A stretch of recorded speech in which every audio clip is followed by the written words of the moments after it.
chat, fez tudo do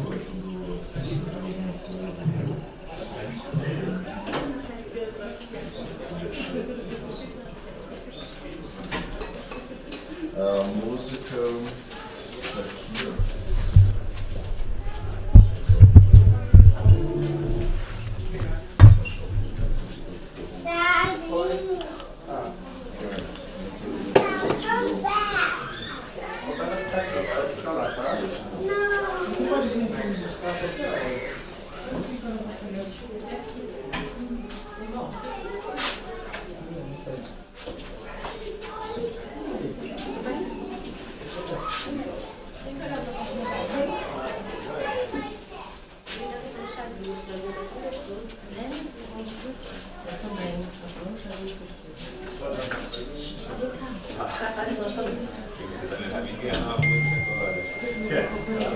aqui, ó.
Okay, welcome everybody. Good to see you all here today. We'll start with the text by in the book Living Spring from Sheep Soviet through the Spirit Emmanuel, and the title of the text is "Forgive Always." And as I read through it, I invite you to think about in terms of forgiveness towards yourselves as opposed to others. The passage from the Bible that Emmanuel interprets is from Matthew chapter 6, verse 14, and it says, "If you forgive other people's offenses, your heavenly Father will forgive yours." No matter how serious your neighbor's wrongs may seem to be, do not waste your time on criticism. Condemning strengthens the darkness and sets up barriers to serving the light. Regarding victims of evil, look for some good with which you may uplift them, just as life performs the miracle of making apparently dead trees green again. Before anything else, remember how difficult it is to judge people's decisions concerning experiences that are different from your own. How can we reflect if we appropriate someone else's conscience? And how can we sense reality if we use a heart that does not belong to us? If the world around you cries out in alarm today, remain silent and wait. An appropriate remark is impracticable when fog surrounds us. Tomorrow, when your equilibrium is restored, you will have enough light so that the darkness does not alter your understanding. Moreover, with regard to problems involving criticism, do not think you're beyond criticism yourself. Due to noxious self-complacency, you do not notice how often you seem unkind towards others. If there are those who love our praiseworthy qualities, there are also those who point out our faults and defects. If there are those who help us, praising our luminous future, there are also those who trouble us, forcing us to review the dark past. Therefore, practice goodness and forgive always. The good news? teaches us that love covers a multitude of sins.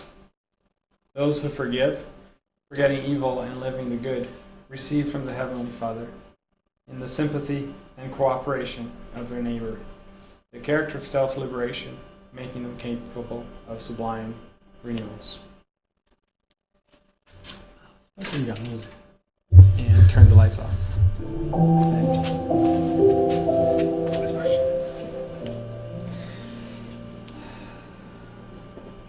So let's now close our eyes.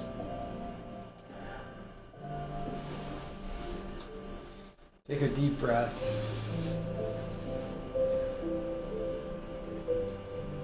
Realize where we are here and now. There's nowhere else better for us to be than right here. A moment that we can take for our own self and reflect with our own mind, feel with our own hearts. And in that, we thank our Father for allowing us to be here today, for giving us the opportunity to have this time, to have this community. And we thank Jesus for all the teachings that He's given us. And we ask that today, when we start talking about guilt, that we look into ourselves with love and kindness, with a feeling of somebody that's here as an apprentice, somebody that's learning, with no demands, but just love and forgiveness. So we ask Jesus and our guides to help us through this journey, to help us understand who we are and how we can be better now and always.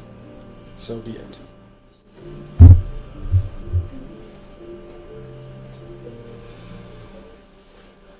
Thank you. Oh, nice. Open your eyes. Yeah, open your eyes. There's more people. That's all. I love that. I too. guess if you close again, we will appear more. And they're real people. Yeah. That's perfect. So, I chose this topic because it comes really close to me. And it's based on a video lecture from Aliru Sekera Filho on the directions to free yourself from guilt. And there's 6 videos, and I've compiled 2 of them into this presentation. There's tons of content, and I try to squeeze it all in one part. So it might be a bit of a long presentation, but I still do invite you all to help me and bring your thoughts, your questions, and then if we don't make it, we can always push it to part 2. It's coming in a month or so. And, Stay tuned. Stay tuned, yeah. And Aliru uses a lot of texts from Joanna Genesis, like these that you can see here. So the initial reflection that we invite you all to reflect upon is, the first one is, what is the feeling of guilt? Do I understand what that feeling truly is in myself? Is it a question? You can reflect. It's a self-reflection. Okay. Yes, it's a self-reflection. Just being motherly just is enough.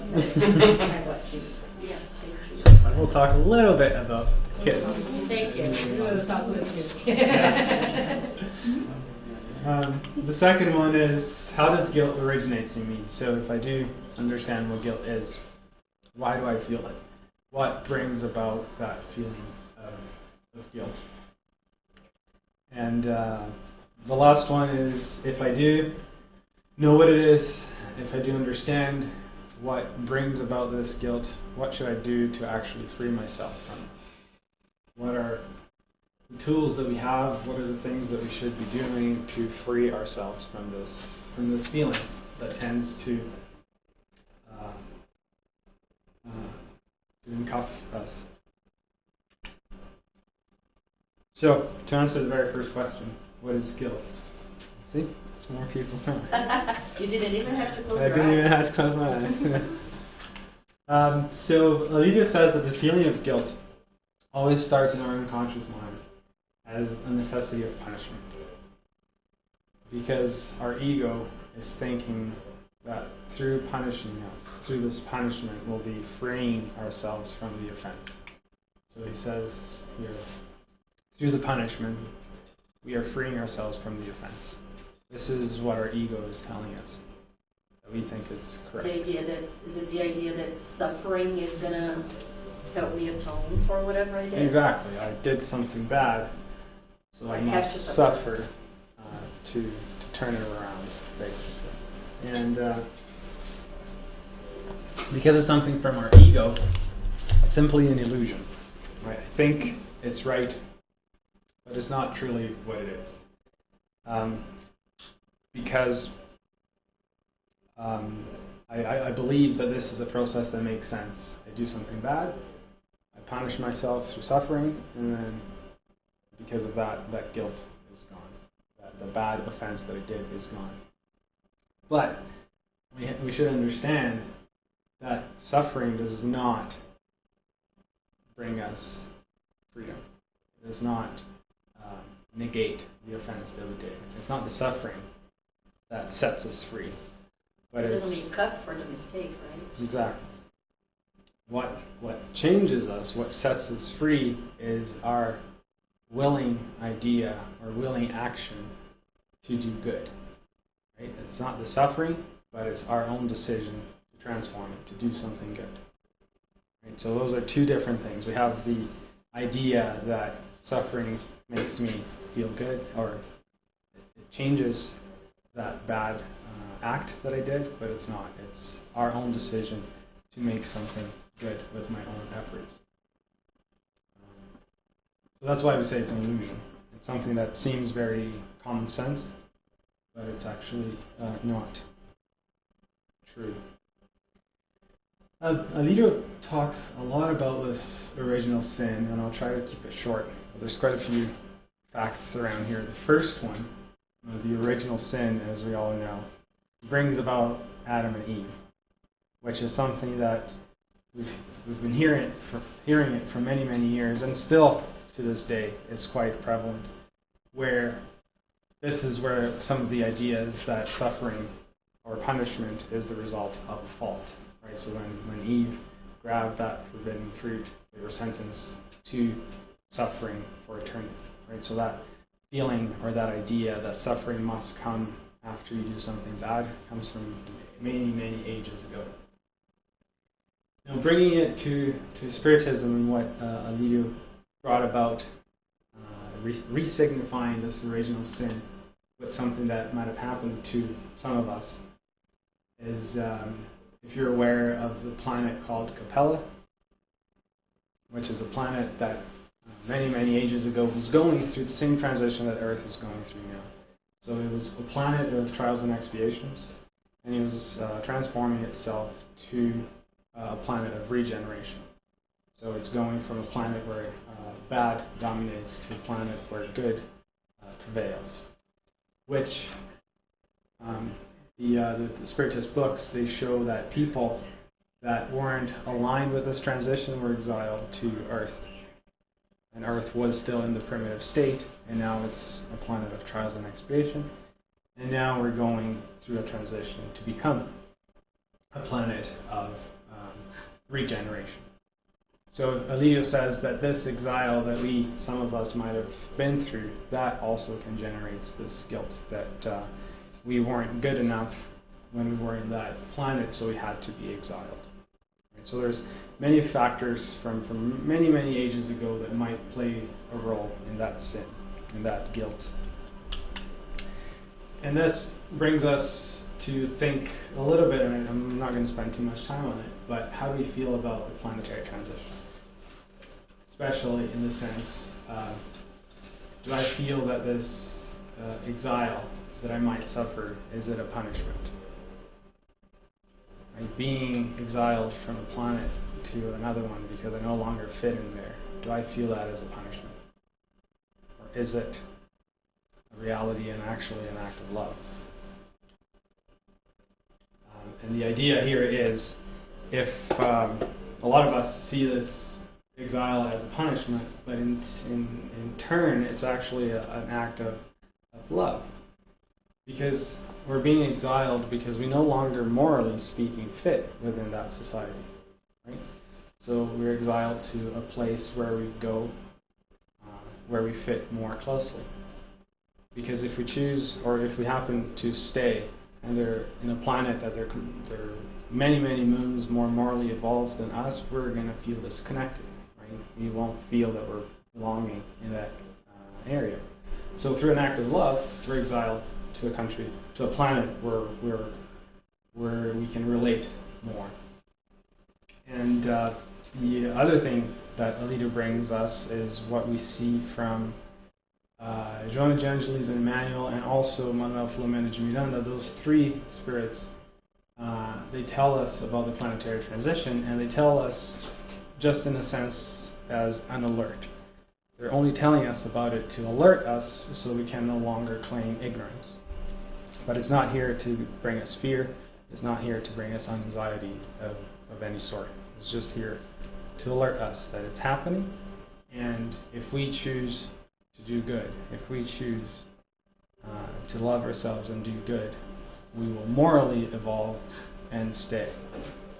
Right? But it's not, they're not telling us about the transition, so you think, okay, Earth is transitioning, I must do good so I can stay on Earth.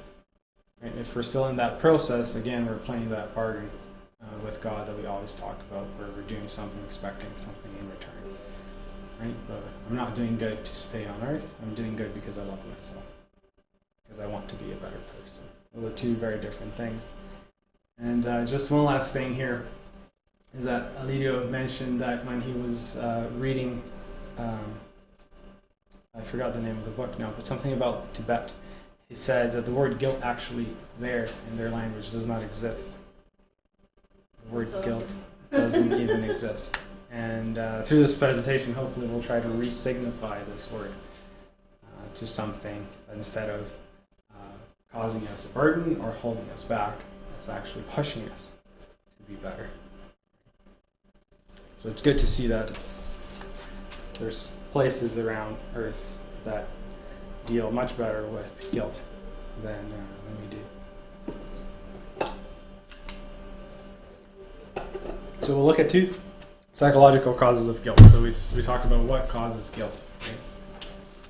And now, leaving the whole original sin behind, we're going to be focusing more on what we call, or what he calls, the dark shadows of the past. So these are basically acts that we did in the past that weren't following the divine laws.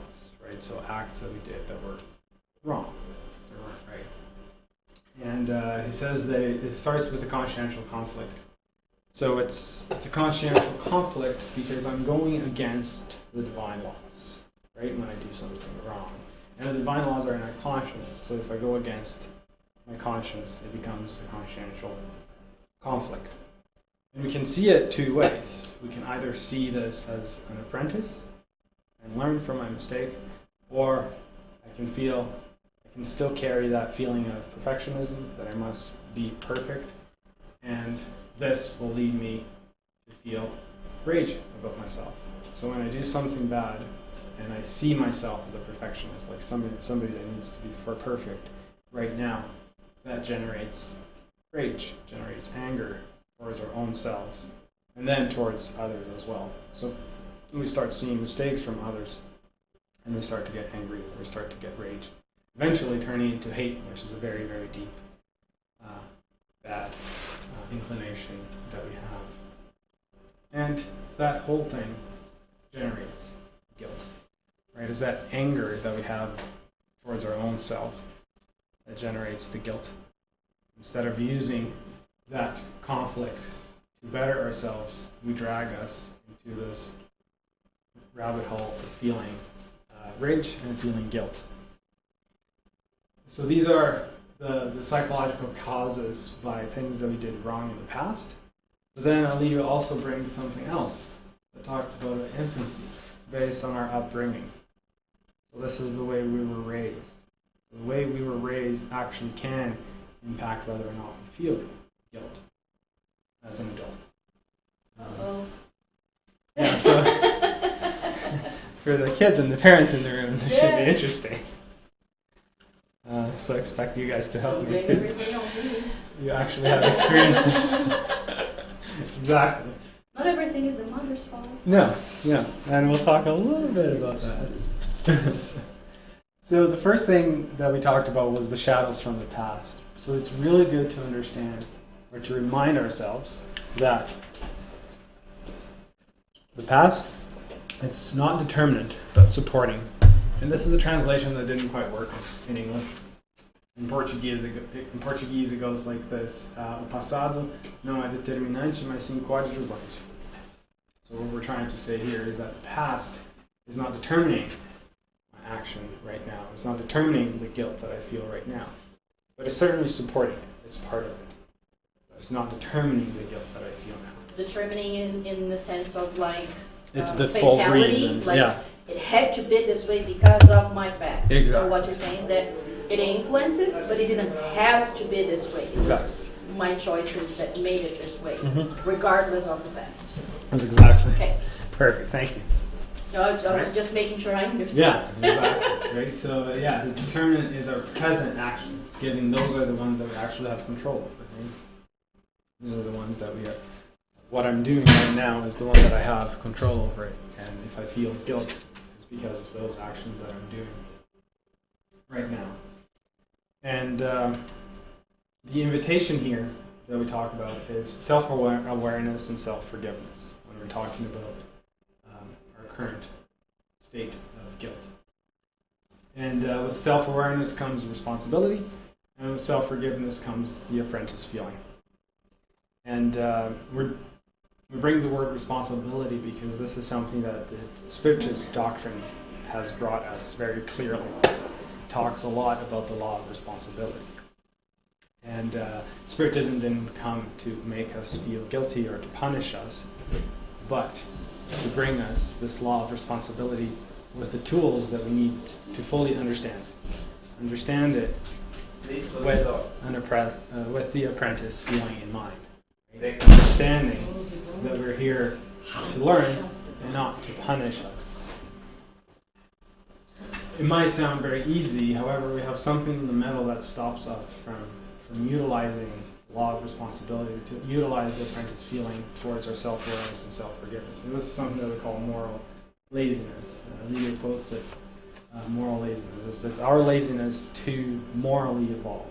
We actually like staying in the suffering, in the guilt, because that's actually very comforting because we don't have to change ourselves morally. We just stay in that. It's passive, right? Not active. Exactly. It's very passive. I actually deleted that slide because the presentation was way too long, so thanks for bringing it up. Because it's something from the ego, it's something very passive. Right? It's not active. What's active is utilizing these tools to achieve these moral transformations. And bless you. So when we start talking about repair, right, how can we go about and repair this guilt? First, we should understand what's the virtue connected to repairing guilt. What do you guys think that is? The apprentice feeling. Self-love. Self-love. So the apprentice feeling comes a little bit before. The apprentice feeling comes as soon as we commit, or as soon as we make a mistake. Guilt is a little after. So if you remember that little blue thing that I had, the apprentice feeling would come in place of your perfectionism. Guilt is a few steps after. So it's connected to self-love. And Anita says it's the courage. Why is it the courage? It's because we're utilizing our heart to improve ourselves. We're not utilizing our ego to try and improve ourselves. Because the guilt And when when we speak, like materially speaking, courage is always connected to action, and cowardice is always connected to passiveness, right? So when we acquire courage, that's the point where we're ready to act, and when we are cowards, we're like, okay, leave it like this. I'm not going to do anything. I'll just sit and wait. So. Exactly. Even materially speaking, the connection is. Yep. Maybe I'll explain it in after two little lines here, then I can paint the full picture. So he just says that guilt is again connected to that moral laziness, right? It's our laziness not to utilize our courage to transform ourselves. Instead, we're staying in that ego, in that laziness of trying to punish us to make it right. But again, that's better. A better way of explaining is I have the courage, I can use my heart, or I can use my ego. Right? If I utilize my ego to try and make my wrong right, that's through guilt. Or I can utilize my heart to make the thing that I did bad right by doing good. Right, so one utilizes the ego, one utilizes my heart. Right, it's a very active way of transforming myself by doing good to the best of my abilities. And there's two movements here. I can stay in the excuse where I did something bad, but I pretend it wasn't me, or I pretend somebody did or made me do that mistake, right? So I stay in the excuse, or I can stay in the guilty side, where yes, it was me and I must suffer, I must punish myself, right? So that again is staying with the ego. But when I act with courage, with my heart, I'm moving towards forgiveness. I'm forgiving myself for the things that I did wrong, and from then on, make myself a better person. Right? So I'm going to stay away from this, and we want to move towards the forgiveness. We can't forgive if we don't use our hearts. Right? We talked about in the text that we read about here. We talked a lot about forgiveness, and many times mentioned love and understanding. And however, because this moral laziness, instead of repairing, we tend to worship guilt.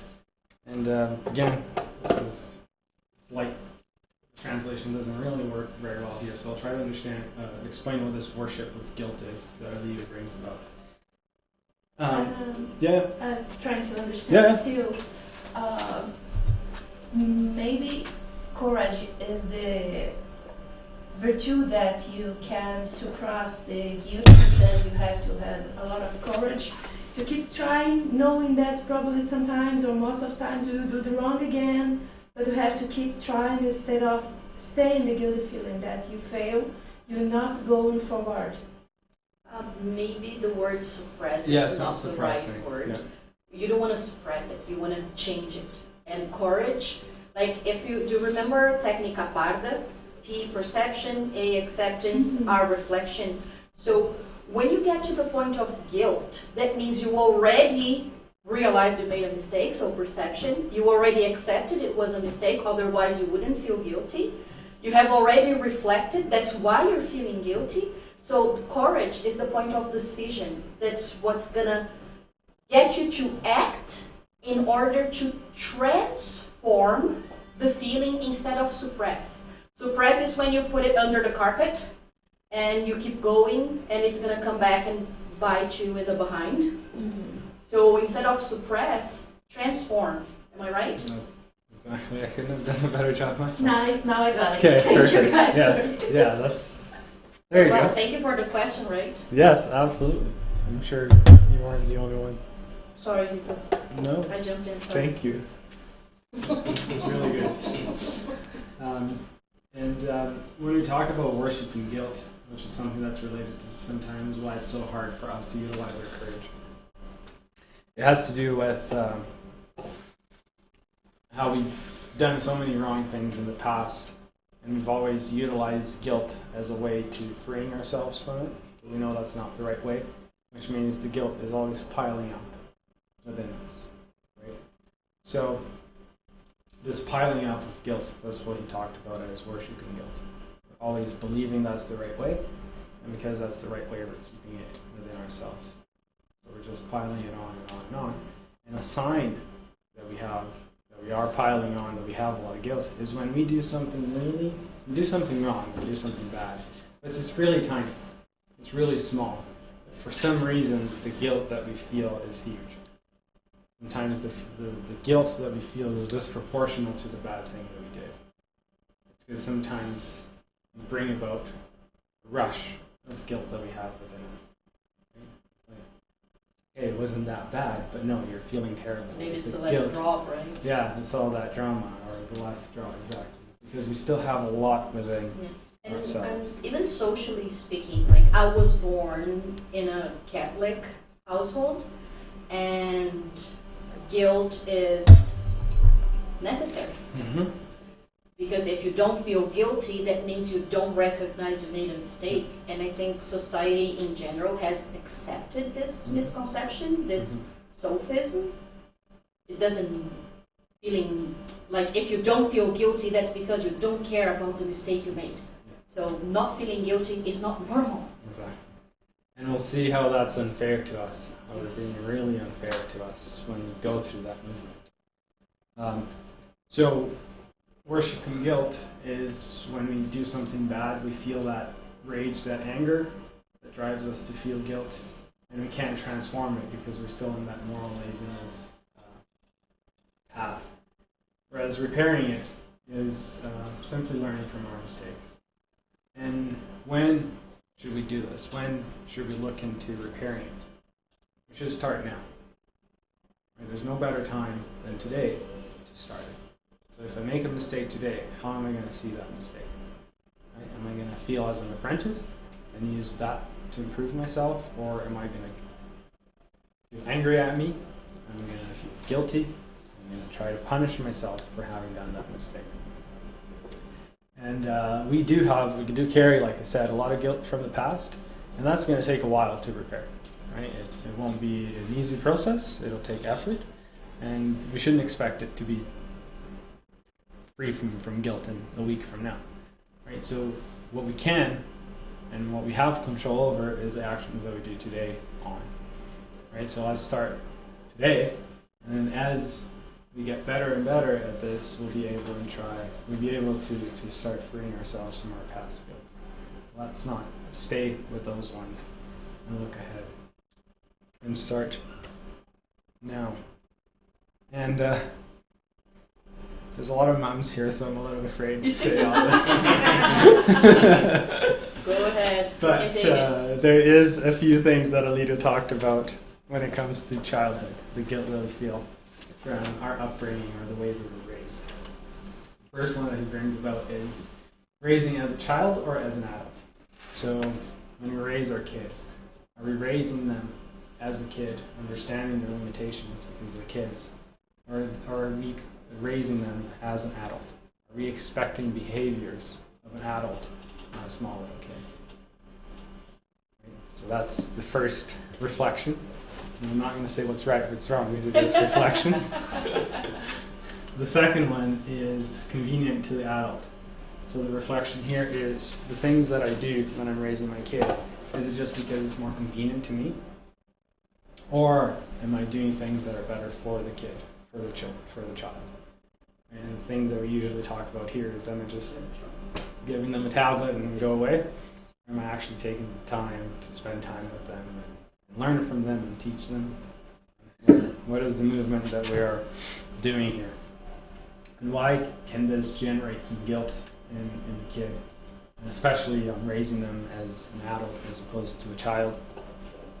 Is because it generates a lot of guilt and insecurity in the child. Because we're demanding them a behavior that with their intellectual power they can't comprehend yet.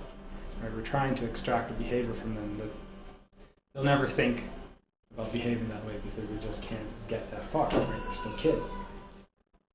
So we try to impose a behavior as opposed to shape them to try and think on themselves to behave that way. And that generates insecurity because they become codependent on this adult. Every time they're trying to act, they're a little lost. They don't know how to act, so they do something and they wait the response. Is it going to be a punishment or is it going to be a cookie? Right? And then they do something else and they're constantly trying to get this feedback because they really don't know how to act. And are we teaching them how to act or are we just imposing them that action? Right? That's a big question, and that can generate an adult that's also codependent. And with that codependence comes self-acceptance. So an adult that's codependent, that's very dependent on somebody else and telling them how to behave, they become, what's the word that I just said?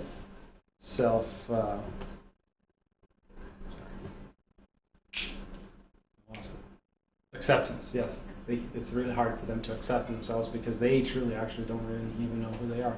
They need someone else. They need to someone accept else them. to accept them, right? That cannot lead to healthy relationships. No, exactly. And the other one, which is very connected to it, is the embarrassment and fear. Right? So when we're imposing them a behavior that is not theirs, we're telling that their behavior is wrong. We're shoving their own selves inside, and they're creating a facade. They're creating an appearance or a mask in front of them of this ideal behavior. Right? So they're not being able to express who they really are. Instead, we just put this mask in front of them. Because throughout their upbringing, they were embarrassed if they did something wrong.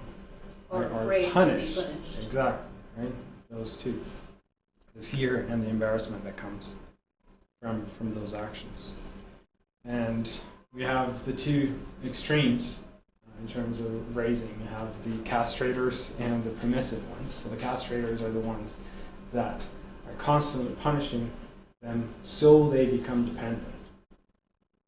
In the sense that when they become adults, they'll stay home or they'll stay really close. So it's like we call it embaixo das asas. Yeah, it's the codependence, right? Right, it's that codependence, right? The parents, they want the kids never to leave. They're going to stay with me, so I'm going to make them dependent on myself. So this is one side. The other side is the opposite, which is the permissive one. It's the one that says yes to everything. By saying yes to everything, you're not teaching the kid discernment. Right? The one, you're imposing discernment. The other one, you're not teaching them at all. Right? So we got to find a balance. Yeah, it's funny because the castrator, they think they're imposing discernment, but they're always telling the child, this is right. So they don't give the child an opportunity to decide which one and why would it be right. Exactly. It's that. And that's why they become codependent, right? Because they don't feel like they can make the right decision ever. Mm-hmm. Exactly. You're not teaching them to think about discernment. Think on their own what's right and what's wrong. You're just telling them. It's like giving them the fish as opposed to teaching them how to fish. And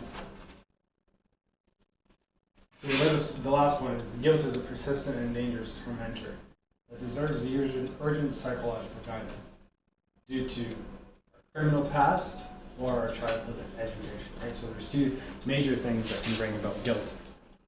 And regardless of what type it is, we should look into doing something about it. Understanding what it is, trying to free ourselves from it, because it is quite, it can become quite the hindrance on our moral development.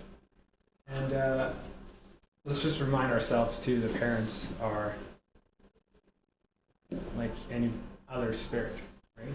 They can be trying to do their best, right? And that's okay, as long as the intention is there, as long as we did everything to the best of our ability. Right? We're humans, understanding. As kids, understanding our parents are not gods. They are human beings like anybody else. Right? As long as they do it with the best of their abilities, what else can we ask them for, right? So that was a message to the ones who are not parents. Right? That's the only, we're the two of us here, Gabriel. Fernando as well. So we'll just talk a little bit about the process of the guilt, how it starts and how we think we're fixing it. So it starts with self-judgment, right? So I was so irresponsible. How could I do this? Right? This is the first thing that we think about when we do something bad. We start to judge ourselves. Then we get into the self-condemnation, right? That's why I must suffer, right? I can't not suffer. And it leads us to the self-punishment, right? And this is a translated word. I have never heard it in English before, but in Portuguese it makes a lot of sense. That's when we, by this process, by punishing ourselves, we want to punish ourselves so bad that we actually induce diseases in our own self. It can be physical, that we actually see it, or it can be moral, like, for example, depression. I'm punishing myself so much that I make that punishment real by having something physical. And later on, I go into the process of self-pity, which is where I think of me as a poor person. Oh, poor me, I did something wrong. I need somebody now to save me. Because when I realize that I'm suffering, that I'm punished, that I'm sick, then I need somebody else to come help. So I go through this entire process every time I do something bad. And we think that this is a responsibility. We think I'm being very responsible, which is what Renato was talking about before. Because I'm realizing what I did, I'm trying to make it right by suffering, by punishing myself. So it's something, I think it's something very active. It's something that, yeah, I'm a very responsible person. That's why I'm recognizing what I did, I'm punishing myself, and I'm trying to be a better person, right? But that's what Alito calls a pseudo-responsibility. Because like we talked about before, Spiritism brought us the law of responsibility. It is a divine law. And a divine law, as we all know, brings us virtues.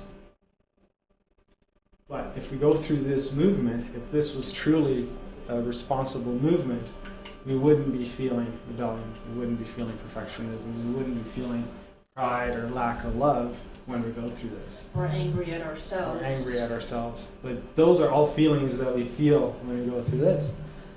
So if this was the law of responsibility, I wouldn't be feeling any of those. I'd be feeling virtue. Right? So this shows that this is not a responsible path. This is not what responsibility is.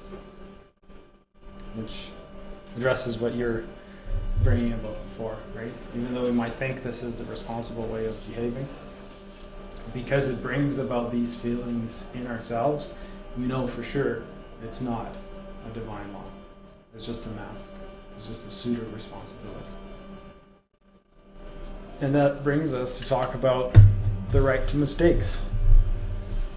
And we'll talk about perfectionism and the apprentice feeling. So this is what Bia said before about the apprentice feeling being the virtue that opposes guilt.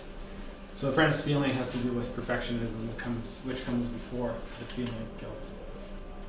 So the perfectionism that we feel, what Renato was talking about as well, with this feeling that we should punish, or your upbringing that you mentioned, right? The religion, the things that you're taught, that we must feel guilty. Guilt is an injustice. We're not being just to ourselves. And we can go back to question 115 from the Spirit's book, where it teaches us, or it tells us that we were created simple and ignorant.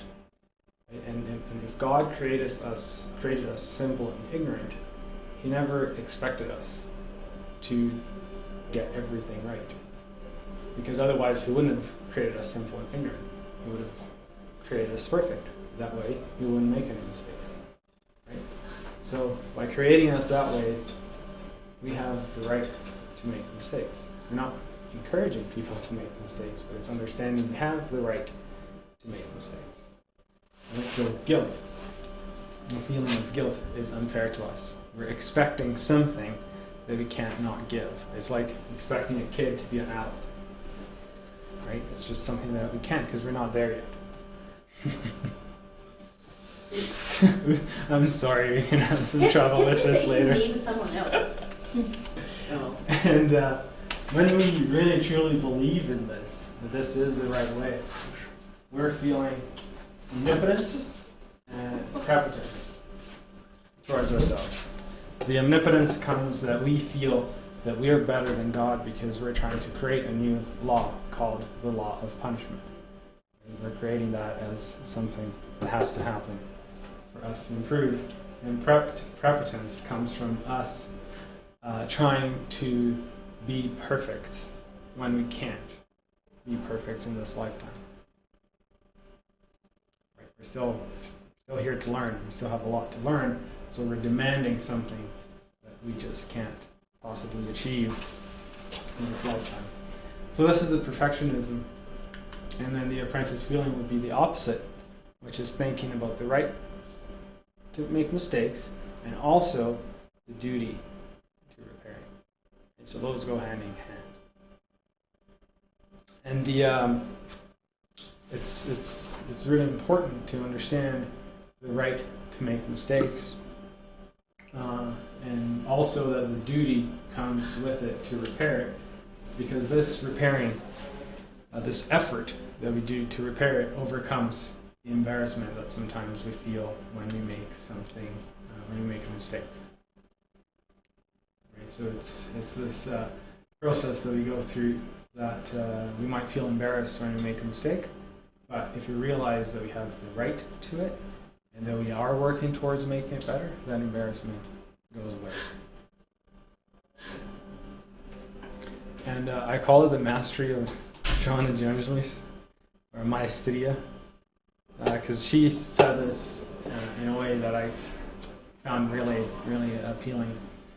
And it drives home the point that a lot of us think that if we're not going through the punishment, that's because now we're saying yes to every mistake, so now everybody can do wrong and nobody cares anymore. But that's not what we're trying to say, right? We're trying to say that there is the right to make mistakes. That doesn't mean we should just make mistakes and not feel the duty to repair it.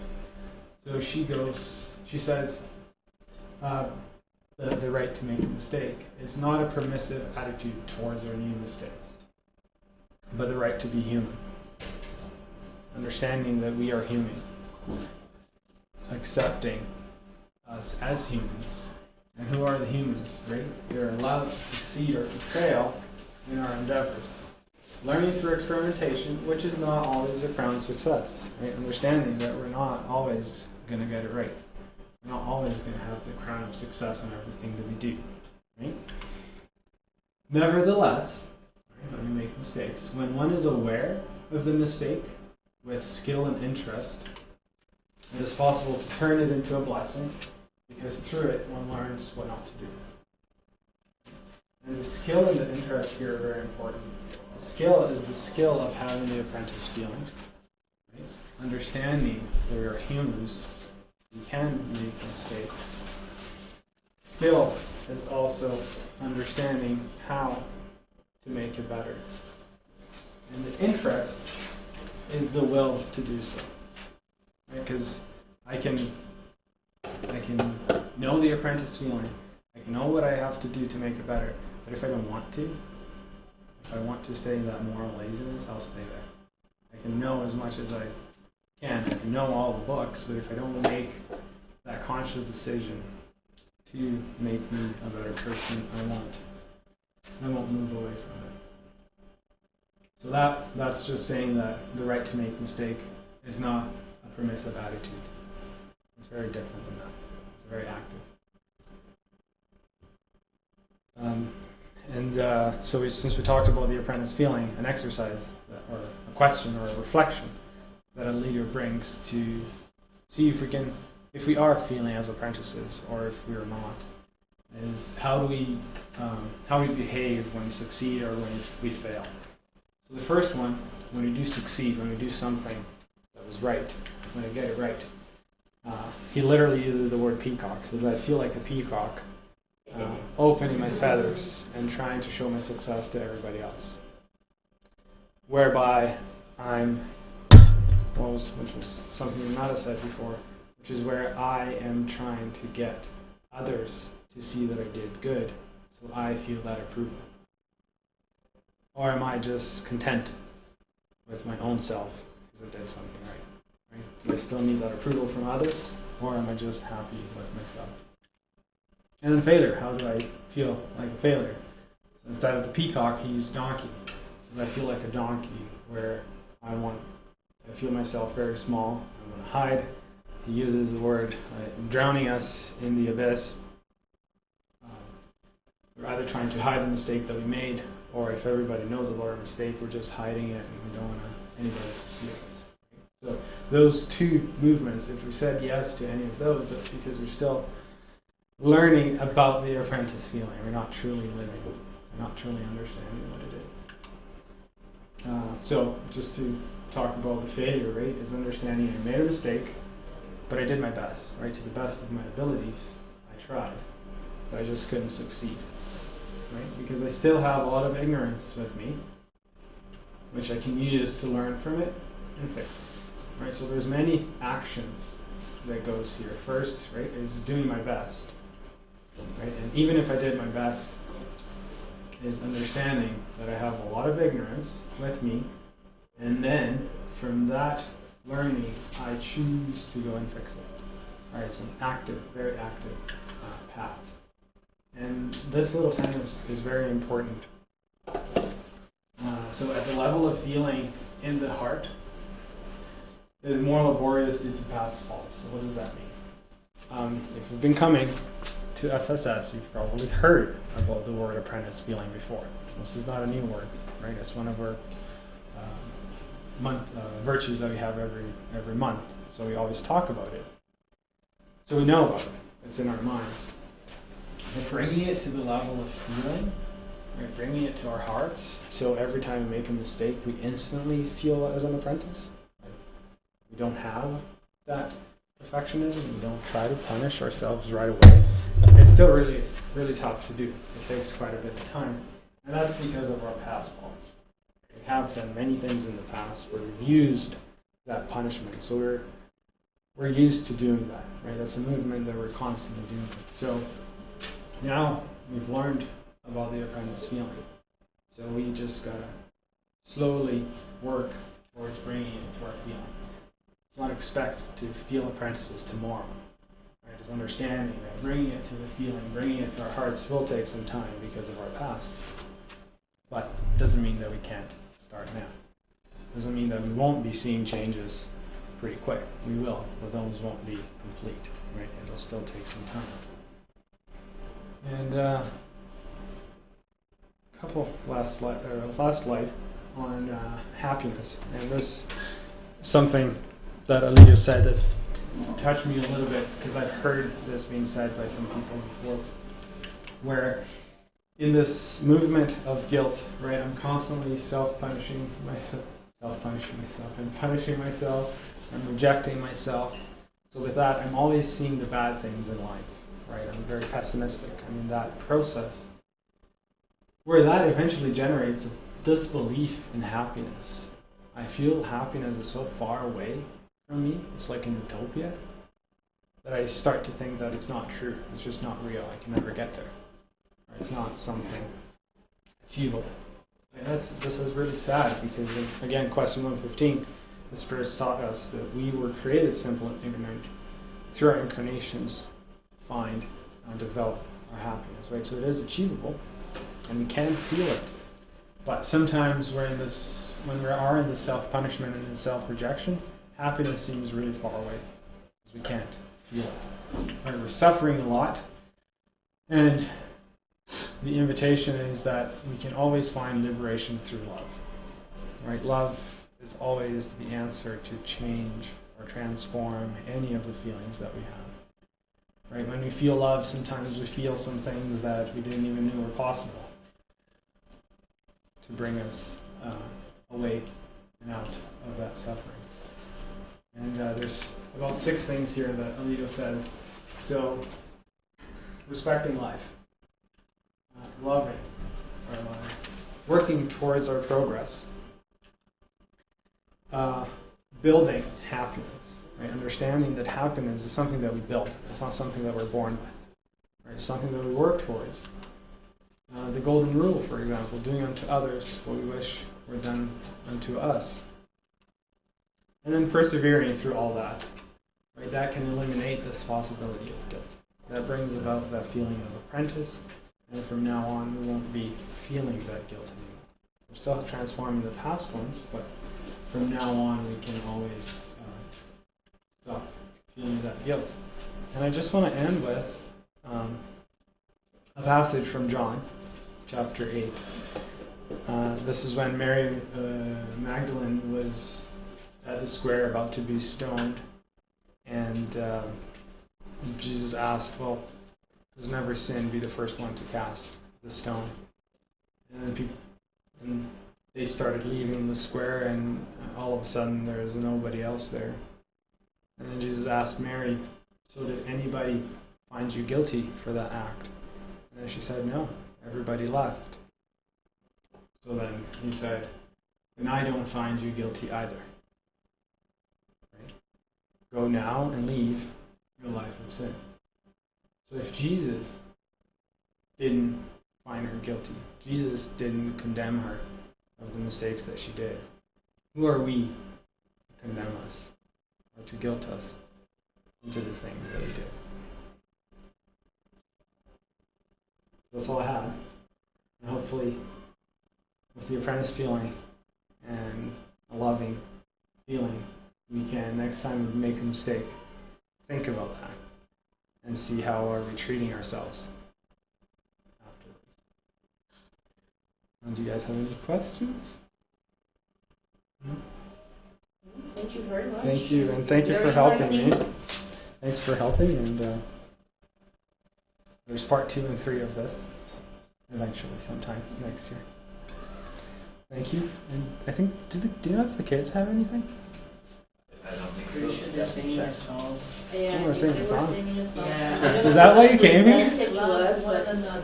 Yeah. Is that why you came here? Maybe. I didn't know they were going to sing, Okay. but I can't sing, so. it's I'm because glad they I can't came get here. enough of me. Yeah, I did. Yeah. I did.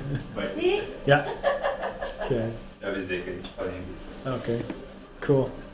And I guess on the childhood piece, I briefly touched it, and the leader recommended one of his books that you probably know the title better than I do. Relação da Saúde, Pais e Filhos. Yes. I also recommend, and actually our Lunch and Learn for the whole year of 2019 was based on that book. Okay.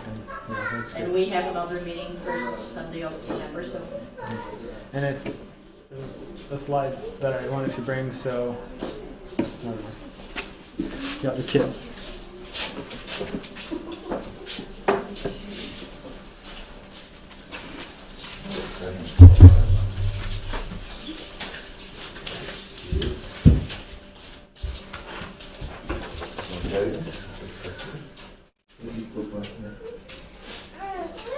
só o que fazer. Vamos começar, guys? Vamos começar?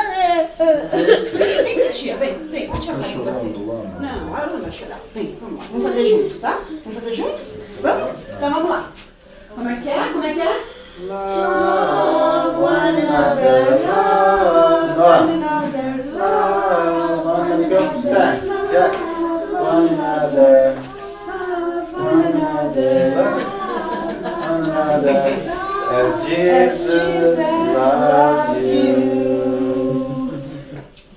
Welcome one another, welcome one another, welcome one another, welcome one another, as Jesus welcomes you. Cheer for one another, cheers for one another, cheer for one another, cheer for one another, as Jesus cheers for you. By this, everyone will know that we are His disciples if we love other. As Jesus loves us, He loves us. Love one another, love one another, love one another. As Jesus loves you, as Jesus loves you.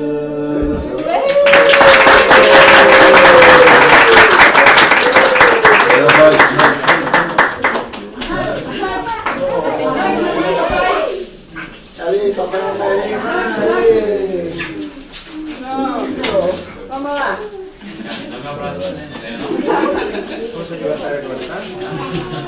Ei! Vamos esperar o passe e depois a gente volta, vamos?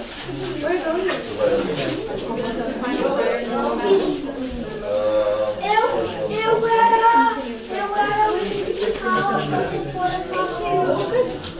Vai lá. Stay for the final frame. Tem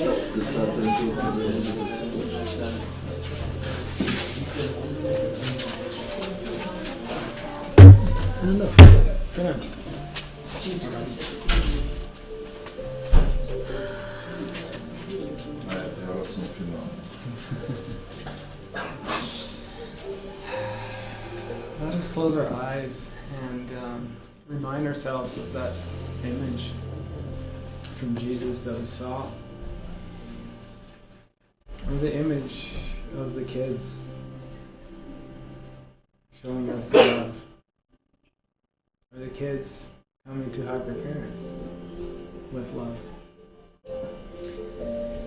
And with that love in our hearts, I would like to thank Jesus for teaching us how to feel it. I want to thank God for allowing us to have such an amazing feeling to be experienced. A feeling that transforms us wherever we are, whoever we're with, alone or in the middle of friends. Love can always, always bring us close to our hearts. And with that, we ask God, please, please, keep giving us the strength to be closer and closer to you, to transform us each day and each night so we can more and more feel this love within our lives, so that feeling becomes more and more prevalent in everything that we do. So be it.